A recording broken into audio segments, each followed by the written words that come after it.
7:02 en el territorio continental ecuatoriano, buscando la verdad en la revista de Opinión Democracia. Queremos saludar al doctor Juan Pablo Albán. Él es abogado defensor del ingeniero Wilson Pastor, exministro de Estado.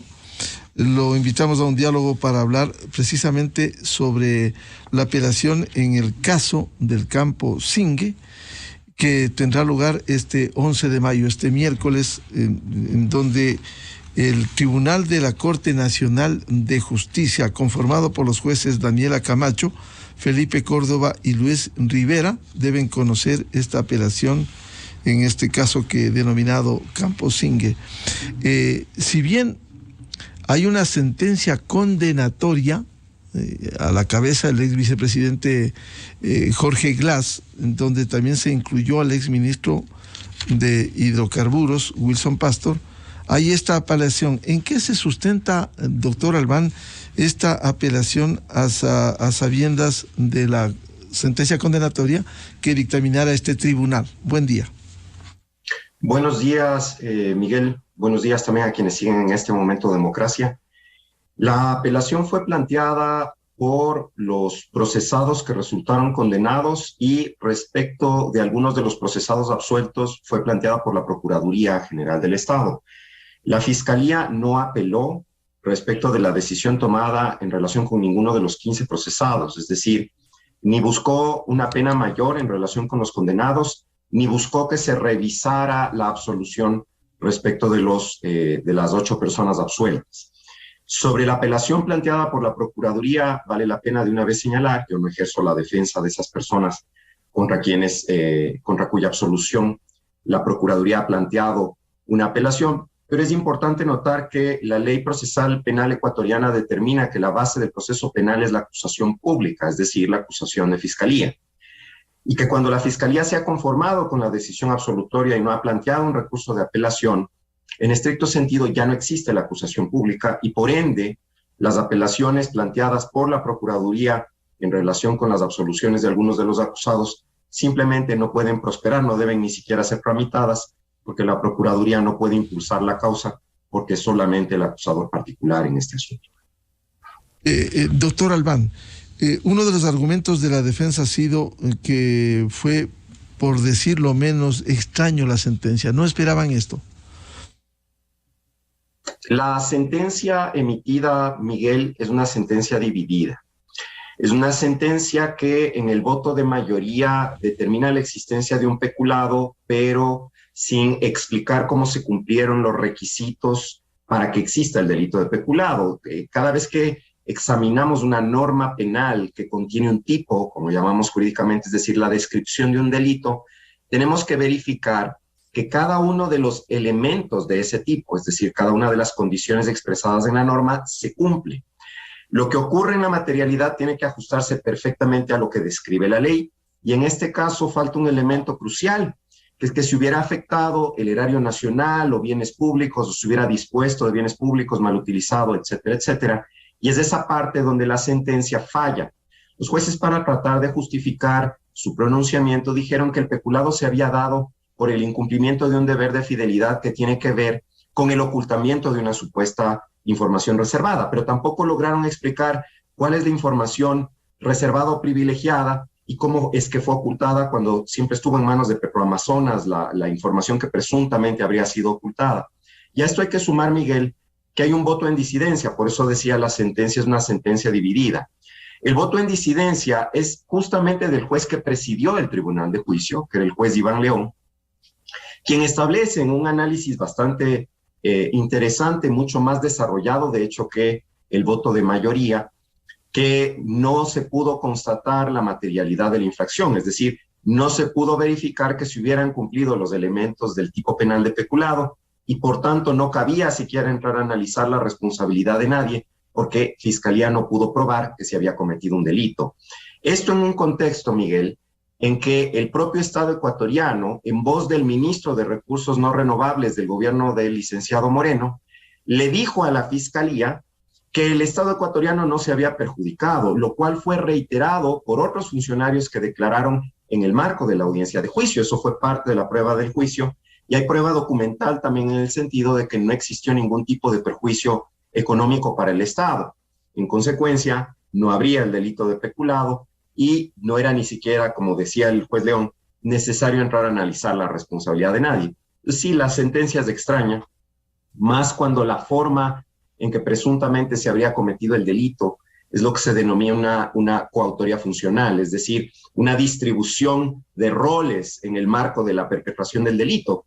Pero de los 15 acusados, 8 que tendrían roles concretos sin cuya colaboración no se podría haber perpetrado el hecho, quedan fuera porque son absueltos. Entonces ya no se entiende cómo los otros que intervienen habrían cometido el delito sin la intervención de los que ya quedaron fuera del proceso. ¿No se benefició en la concesión del campo Zingue a la familia del ingeniero Pastor? La justicia ecuatoriana, y en esa parte es importante, Miguel, señalar que no en voto dividido, sino por unanimidad, los 3 jueces que integraban el tribunal de juicio concluyeron que no, que eso no ocurrió. Es la razón por la cual fue absuelta la señora Silvana Pastor, cuya defensa es la que yo originalmente ejercía, a quien se había señalado efectivamente de haberse beneficiado. Y lo que usted señala, Miguel, es muy importante, porque en el delito de peculado, otro elemento del tipo penal es que alguien tiene que haberse beneficiado, o bien el propio funcionario público que distrae, malutiliza, malversa fondos o bienes del Estado, o bien un tercero. Y en este caso, ese tercero habría sido Silvana Pastor, al haber conseguido una contratación por parte de una empresa petrolera como consecuencia del beneficio que se le daba a la empresa petrolera de asignarle el campo por parte del padre. Esa era la teoría que se había armado en su momento, desde un presunto reportaje periodístico de investigación. Pero cuando la justicia ecuatoriana dice esto no es así, esto no ha pasado y la señora Pastor es inocente, entonces, ¿dónde está el tercero que se ha beneficiado? Porque está claro, y la justicia nunca lo ha dicho, que ninguno de los funcionarios públicos que estuvieron acusados y que siguen algunos de ellos acusados, todavía no han sido absueltos, se benefició. ¿Cuál es el tercero que se benefició? No termina de quedar claro. Menos en un contexto en que la empresa que ha venido operando el campo, que ha venido realizando el trabajo, es un contrato que se sigue ejecutando, es un contrato que no se ha terminado, es un contrato que a la fecha le ha reportado como ingreso bruto al Estado $660 millones. Decía, la empresa que ha venido ejecutando el contrato lo que ha hecho es bastantes inversiones, 600% más de lo que originalmente comprometió en el contrato. Y esa empresa hasta la fecha no ha recuperado esas inversiones, menos ha tenido una ganancia. En los cuadros de renta petrolera aportados por el propio Estado ecuatoriano como parte de la investigación que hizo Fiscalía y que se incorporaron en el juicio como prueba documental, consta que el Estado recibió a esa fecha del juicio ya un 128% de la renta petrolera y que la empresa se encontraba en menos 32% por las inversiones realizadas, impuestos pagados y otros costos de operación. Entonces, no hubo un beneficio a la familia Pastor, y eso no lo digo yo, eso ya lo dijo la justicia ecuatoriana, y el titular de la acción penal pública, que es la Fiscalía, no se opuso, no apeló de ese aspecto de la sentencia.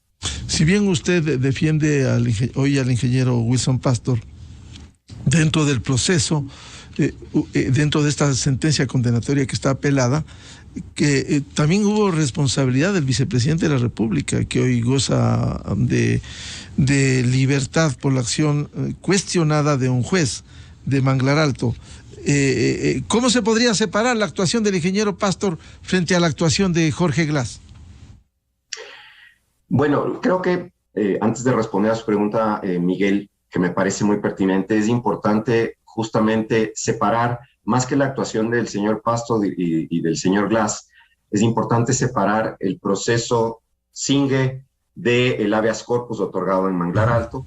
Yo coincido con usted y lo he dicho públicamente en diversos medios de comunicación, que el trámite de ese habeas corpus fue, por decirlo menos, raro y que procesalmente no cabía presentarlo en Manglar Alto, que el juez que conoció precisamente porque la persona no se encontraba detenida en Manglar Alto tendría que haberse negado a sustanciar.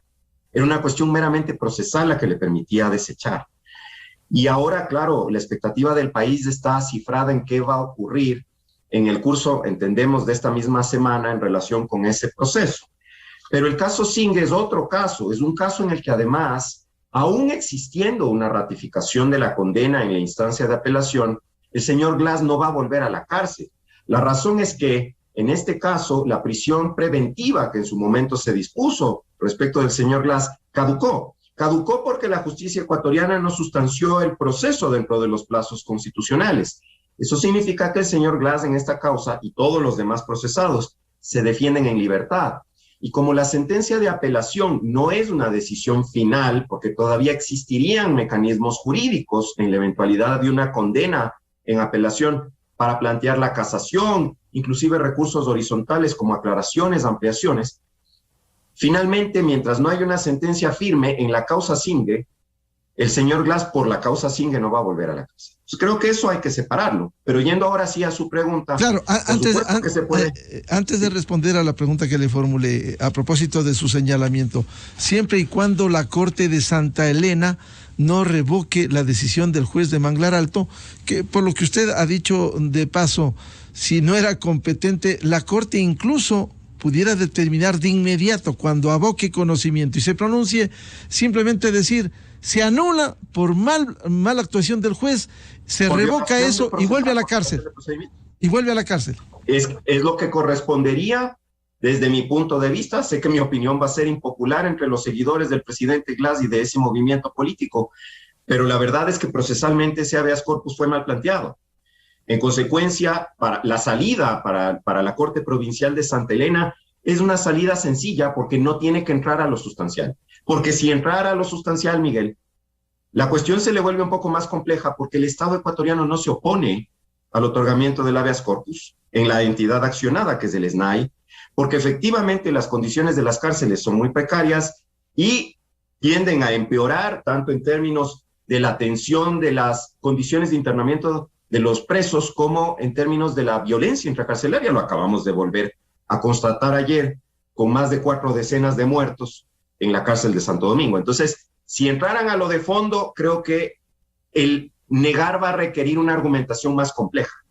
Pero si se refirieran a lo estrictamente procesal, que finalmente es un tema relevante y anterior a la cuestión de fondo, pues podrían perfectamente revocar porque procesalmente estuvo muy mal planteado. Vamos con la respuesta que usted... Perfecto. Exacto. Yendo a la pregunta específica, y disculpas que me extendí un poco en lo anterior, que usted me formulaba, obviamente se puede separar las actuaciones del señor Glass de la del señor Pastor. Pues lo primero que la ciudadanía debería recordar es que en este proceso el señor Glass no está acusado como vicepresidente que fue de la República. En este proceso está acusado como ministro coordinador de sectores estratégicos que fue. En esa calidad de ministro coordinador de sectores estratégicos, él era miembro del Comité de Licitaciones. El Comité de Licitaciones que conoció la 10ª ronda petrolera y las ofertas presentadas en el marco de la 10ª ronda petrolera, donde se adjudicó no solo el campo Singue, sino otros campos. El ministro de Energía y Recursos No Renovables de la época, que era el señor Pastor, no era parte del Comité de Licitaciones. Él no integraba el Comité de Licitaciones. El artículo 19 de la Ley de Hidrocarburos, Miguel, establece que las decisiones adoptadas por el Comité Especial de Licitaciones causan ejecutoria, es decir, no pueden ser impugnadas ni en vía administrativa ni en vía judicial, y que el ministro del ramo, en ese momento se llamaba, creo que se sigue siendo el nombre formal del ministerio, ministro de Energía y Recursos No Renovables, tenía la obligación legal, bajo esa norma, el artículo 19 de la Ley de Hidrocarburos, de proceder a cumplir la decisión tomada por el Comité de Licitaciones, en este caso la adjudicación del contrato del campo Singue al consorcio Digoil Gente Oil. Entonces, el ministro no tenía más opciones que suscribir la adjudicación porque es lo que la ley le imponía. Y en caso de que no hubiera procedido a la adjudicación, como había decidido el Comité Especial de Licitaciones, estaba incumpliendo sus deberes, lo que le podía acarrear una responsabilidad primero administrativa y luego también penal. Entonces, finalmente Pastor lo que hizo, y él no tiene una interacción con Glass ni con los demás acusados en esta causa, Pastor lo que hace es firmar la adjudicación del contrato porque es lo que la ley le imponía una vez que se tomó la decisión en otro espacio que era un órgano colegiado, ese Comité de Licitaciones. Ahora, otro de los argumentos en este proceso ha sido de la condena bajo el argumento de una supuesta información privilegiada. ¿No se benefició de eso el ingeniero Pastor para que haya ocurrido este caso? Aquí es importante romper el mito de la presunta información privilegiada, porque sería privilegiada en la medida en que solamente la hubieran tenido quienes están acusados en el marco de este proceso, cuando esa información en realidad se encontraba en los archivos de Petroamazonas, no en manos de las personas acusadas en esta causa. Pero más allá de ello, Miguel, es importante señalar algunos aspectos formales y otros sustantivos de la presunta información privilegiada. En cuanto a los formales, se trata de un informe que no tiene firma de responsabilidad de nadie, es decir, no se sabe quién lo emite. También entre los formales es importante tomar en cuenta que nunca se entregó oficialmente ese informe. De repente apareció en los archivos de la empresa Petroamazonas, que no lo tomó en cuenta, pero no consta cuándo se entregó, quién lo pidió, por qué se elaboró, etcétera, etcétera. Tercera cuestión formal importante. El informe no se refiere a Camposingue. El informe se refiere a Cuyabeno Sanzaguari. Es más, en el año 2019, cuando se licita el campo Cuyabeno Sanzaguari, o los campos Cuyabeno Sanzaguari, esta información ya había, entre comillas, salido a la luz, o se había discutido mucho sobre ella precisamente por la investigación que se adelantaba en relación con el caso Singue. Eso significa que el ministro Carlos Pérez, en el marco de esa licitación, que el Comité Especial de Licitaciones, en el marco de esa licitación, tendrían que haber utilizado como referencia ese informe. Y no lo hicieron. Si es que la lógica que empleáramos es esta de, al no usar este informe, sin firma de responsabilidad, nunca entregado oficialmente, ya voy a referirme a lo sustancial, se está cometiendo peculado. Entonces en el 2019, cuando se licitó y se adjudicó Cuyabeno Sanzaguari, también se habría cometido peculado.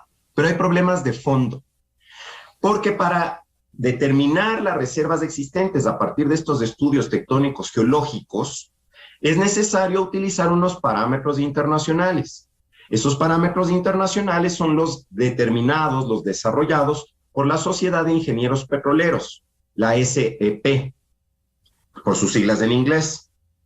Y el informe al que hacemos referencia y que presuntamente sería la información ocultada por los acusados en esta causa, a pesar de que no estaba en poder de ellos, ese informe no cumple con los parámetros de la SPE-PRMS, de esta entidad que desarrolla estándares, pero además, esta empresa que hizo este informe es una empresa denominada Geotech, no tiene certificación para poder, de las instancias internacionales, para poder establecer reservas, para poder determinar reservas. Es decir, no cuenta, en pocas palabras, con la licencia para hacerlo.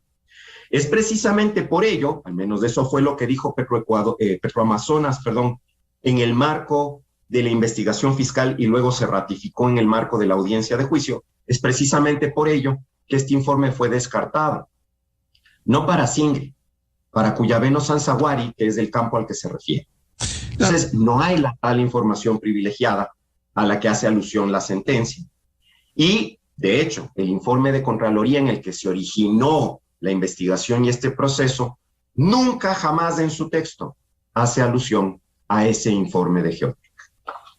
Por cierto, doctor Albán, en el mundo que lo hemos seguido durante décadas, en el mundo petrolero, se producen hechos y presuntas irregularidades, no precisamente que me refiero al campo Singue que está ventilándose, pero sí quiero unir, ¿cómo es posible que esta empresa que usted, claro, dice, se refería, la empresa Geotech en el 2009 para el campo Cuyabeno Sanzaguari, ¿cómo es posible que esta empresa Geotech no haya sido ni siquiera identificada ni localizada ni en el Ecuador ni en el mundo y que el informe no posee una firma de responsabilidad? ¿Así se maneja el mundo petrolero? Mire, Miguel, yo no soy experto en esta temática, pero efectivamente es extraño esta situación, es por decirlo menos extraña.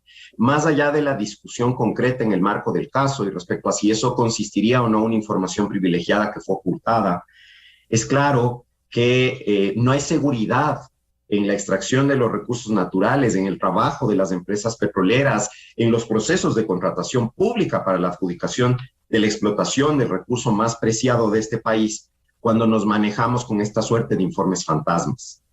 Entonces, sí, yo coincido con usted, no es mi ámbito de especialidad, yo no me dedico al tema de hidrocarburos, pero digamos, genera esta sensación realmente de una fuerte inseguridad que yo creo que no es solamente para los ciudadanos, de cómo se hace finalmente estos contratos y se determina cuántas reservas podrían existir, sino que es también para las propias empresas petroleras, que seguramente miran con desconfianza los procesos en el Ecuador y dudan de si deberían invertir o no deberían invertir. Fíjese que en este mismo modelo de contratos, estos contratos de prestación de servicios con una tarifa fija, hay en el Ecuador más de 20.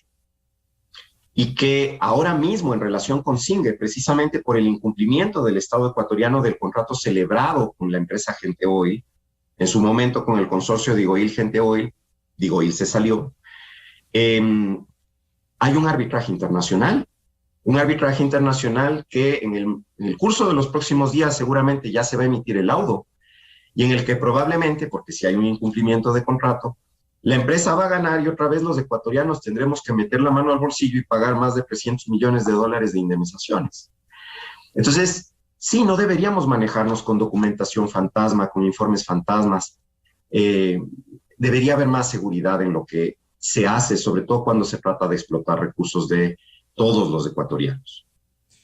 Doctor Albán, uno de sus argumentos para la audiencia de este miércoles 9 de la mañana es que no ha habido un tratamiento técnico, que debiera haber un tratamiento técnico y en derecho. ¿Qué implica eso? Mire, Miguel, desde que en su momento inició la investigación, en una época en que todavía no había el pronunciamiento de la Corte Constitucional estableciendo que el requisito de procedibilidad de los informes con indicios de responsabilidad penal no hacía falta. Entonces, en un momento en que para iniciar la investigación hacía falta un informe con indicios de responsabilidad penal válido, válidamente emitido, que en este caso no lo hay, y no voy a entrar en el detalle de por qué no lo hay, porque eso es parte de mis alegatos de audiencia, pero no hay un informe válidamente emitido. Esto es un informe nulo, y no lo digo yo, lo ha dicho la justicia ecuatoriana en 2 sentencias de la jurisdicción contencioso-administrativa que ya se encuentran firmes. En 2 veces ha dicho la justicia ecuatoriana, ese informe no vale, es nulo. Entonces, ahí empiezan los problemas, pero luego hay un tratamiento muy ligero, porque fíjese que en el llamamiento a juicio, que al final de la fase de instrucción se emitió en el marco de la evaluación y preparación de juicio, el juez que conoció esa fase, hoy presidente de la Corte Nacional de Justicia, emite un llamamiento a juicio que tiene 19 páginas frente a un proceso voluminosísimo, en el que de manera central lo que determina es que el peculado ha consistido en que mi entonces defendida, la señora Silvana Pastor, consiguió que le den un trabajo a partir de la adjudicación, y que es el pago del salario de ella, lo que constituía una afectación de los recursos públicos. Ese fue el argumento para llamar a juicio, Miguel. Cuando eso se ha caído en la fase de juicio y se ha dicho, esto no es así, esto es falso, porque es además hasta risible, el tribunal se ve desesperado, porque obviamente este es un caso en el que hay un fuerte componente político, Miguel. Y yo no voy a discutir que hubo corrupción durante el correísmo, porque creo que sería muy iluso de mi parte el decir que no hubo corrupción durante el correísmo. Pero hay que perseguir los casos en los que verdaderamente hubo corrupción, porque no todo lo que pasó en el correísmo necesariamente es corrupto, aunque quisiéramos asumir que es así. No. Entonces, para darle legitimidad a los procesos judiciales, para darle legitimidad al esfuerzo del Estado de combatir la corrupción, hay que apuntar a aquellos casos que son casos reales y no a los casos forjados. Este es un proceso en el que además a lo largo de su tramitación en varias ocasiones hubo vulneraciones serias de debido proceso que fueron llevadas a la atención de organismos internacionales de supervisión.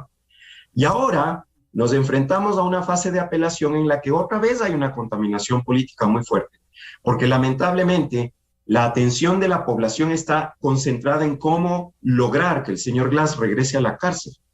Y como expresé en un primer momento, al responder a una de sus preguntas, esta no es la causa en que se va a lograr ese efecto, al menos no de manera inmediata, porque la sustanciación de este caso todavía le queda un tiempo, todavía tiene instancias por desarrollarse.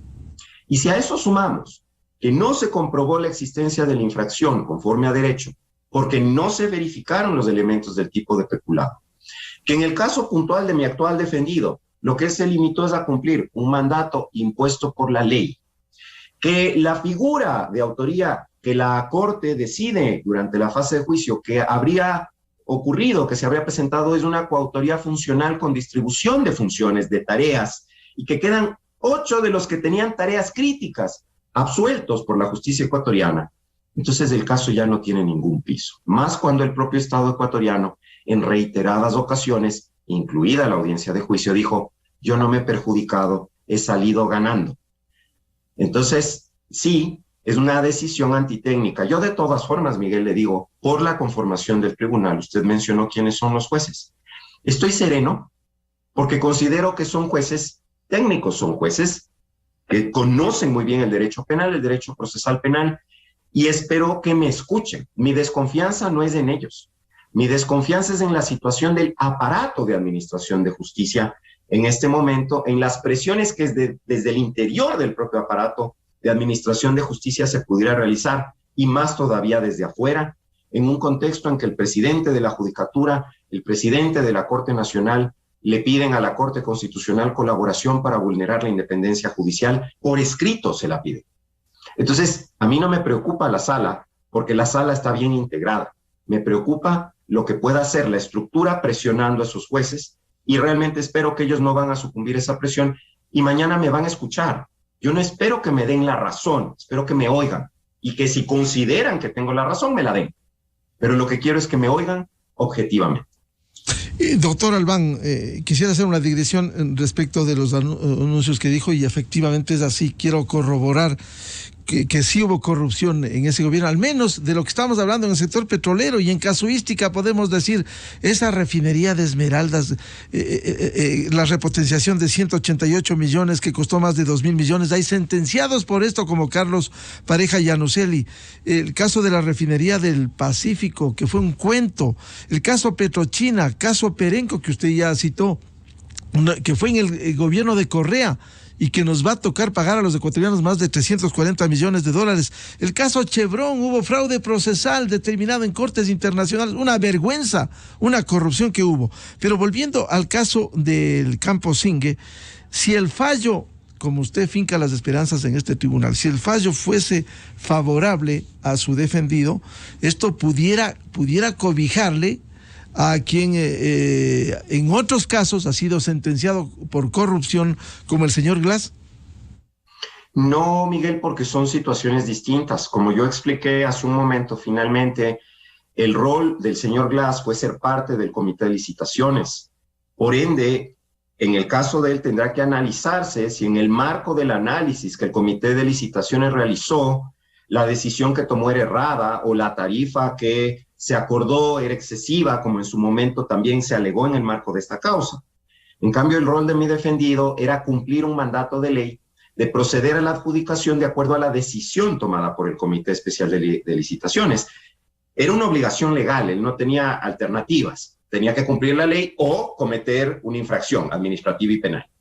Entonces, son análisis diferentes, y una eventual absolución de mi defendido no necesariamente implica una absolución del señor Glass o de las otras personas que en este momento se encuentran acusados. Yo, sin embargo, Miguel, más allá de este análisis que le hago sobre cómo hay que examinar la responsabilidad en forma individual, sí quiero ser enfático en señalar que de todas formas, y yo no le defiendo ni al señor Glass ni a los demás acusados, pero en este caso es importante, Miguel, notar que no hay el delito.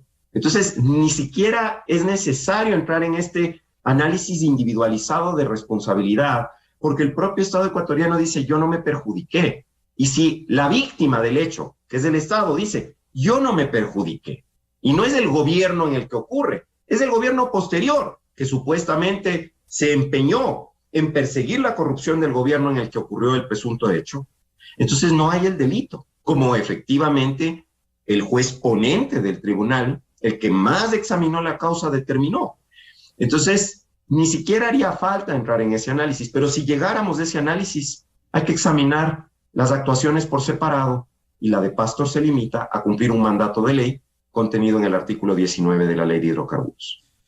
Por cierto, más allá del análisis legal, la defensa técnica legal que usted hace, deben dejar lecciones, ya no en el marco legal, voy a salir un momento al marco personal, en donde el señor Pastor sí estuvo tantos años vinculados en diferentes gobiernos, no la parte legal, insisto, desde el gobierno de Rodrigo Borges, en todos los gobiernos, metido en el sector petrolero como autoridad, que finalmente sea inocente o sea culpable, al final del caso, en este campo Singue, tendrá que decidir este tribunal, doctor Albán. Así es, Miguel. Efectivamente, mi defendido tiene una trayectoria muy dilatada, son cerca de 50 años de trabajo en el sector petrolero, en funciones técnicas, porque lo que usted apunta de que habría tenido roles en distintos gobiernos, creo que es importante también aclarar que cuando tuvo roles que eran roles estrictamente de naturaleza técnica, porque él ha sido un técnico, su trayectoria es fundamentalmente técnica. El primer cargo propiamente político y el único que él aceptó fue ese Ministerio de Energía y Recursos No Renovables, y mire dónde le tiene. Entonces, sí, y creo yo más bien que eso no debe ser visto en un sentido negativo, sino positivo, porque esa trayectoria tan dilatada, una trayectoria de varias décadas en la industria petrolera, más bien lo que da es esta certeza de que él tenía la experiencia suficiente como para tomar las decisiones apropiadas en lo que a él le correspondía, que era cumplir un mandato legal. Pero en todo caso, como usted dice, Miguel, pues el día de mañana la justicia ecuatoriana, esperamos, nos va a escuchar los argumentos y luego tendrá que tomar la decisión que tome, y nosotros seremos respetuosos de la decisión que tome la justicia, sin perjuicio de lo cual, por supuesto, si es que es una decisión que consideramos no se apega a la realidad de lo que pasó en el proceso, no se apega a lo que determina el derecho penal y procesal penal ecuatoriano, intentaremos la vía de casación, porque pues es el recurso que nos quedaría, pero esperamos no tener que llegar a ello. Esperamos que realmente el día de mañana, luego de nuestras argumentaciones, la sala haga una reflexión detenida sobre lo que en realidad ha ocurrido y termine con la única solución que en una reflexión detenida podría producirse, que no hay delito, que no hay peculado. Bien, al doctor Juan Pablo Albán, abogado defensor del ingeniero Wilson Pastor en el caso del campo Singue, este miércoles 11 de mayo a las 9 horas está previsto que el Tribunal de la Corte Nacional de Justicia analice en apelación este proceso. Muchas gracias a Juan Pablo Albán, la atención a la revista de Opinión Democracia. A usted, Miguel, muchas gracias. Buscando la verdad en la revista de Opinión Democracia, 7:35 minutos en el territorio continental ecuatoriano. Vamos a una pausa publicitaria y tenemos previsto un diálogo con el economista Vicente Albornoz sobre los precios de los productos de la canasta básica. ¿Qué pasa en el Ecuador? Hay quejas por el incremento diario de los productos, especialmente de primera necesidad. Miguel Rivadeneira en la revista de Opinión Democracia. Inicio de espacio promocional y publicitario. En esta tierra de oportunidades,